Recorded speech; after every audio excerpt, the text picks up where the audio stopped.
যারা বৈষম্য বিরোধী আন্দোলনে যারা নিহত হয়েছেন ছাত্রদের সহ সকল পর্বে সকলের জন্য আমরা দোয়া করব। মহান আল্লাহ যাতে তাদেরকে কবুল করেন। আমাদের বিএনপির নেতা এম ইলিয়াস আলী সহ চৌধুরী আলম সহ ছাত্রতা দিনা সহ অনেক নেতৃবৃন্দরা গুম হয়েছে, তাদেরকে যাতে আমাদের মধ্যে ফেরত পায়।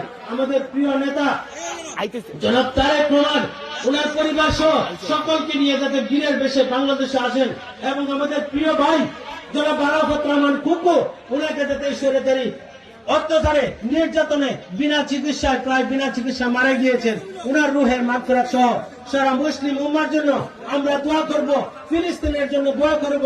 এই যে শিশুদেরকে হত্যা করছে, ফিলিস্তিনবাসীকে হত্যা করছে, তাদের হত্যার উৎস সারা পৃথিবীতে মুসলিম উম্মার যে প্রতিষ্ঠা সেটুকু প্রতিষ্ঠা পাক।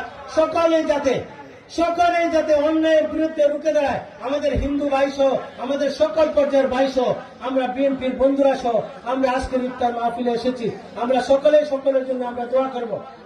সকলের জন্য দোয়া করব যাতে আগামীতে আমরা শান্তি এবং শৃঙ্খলা এবং সমৃদ্ধি বাংলাদেশের দেশপ্রেম সহ সকলে মিলে আমরা এগিয়ে যাব এবং বাংলাদেশে আগামী দিনে জনাবে একটি গণতান্ত্রিক রাষ্ট্র প্রতিষ্ঠা হবে, মানুষের ভোটের অধিকার বাস্তবায়ন হবে, এমন প্রত্যয় ব্যক্ত করে উপস্থিত সকলকে ধন্যবাদ জানিয়ে আমি আমার বক্তব্য শেষ করি। আসসালামু আলাইকুম ওয়া রাহমাতুল্লাহ।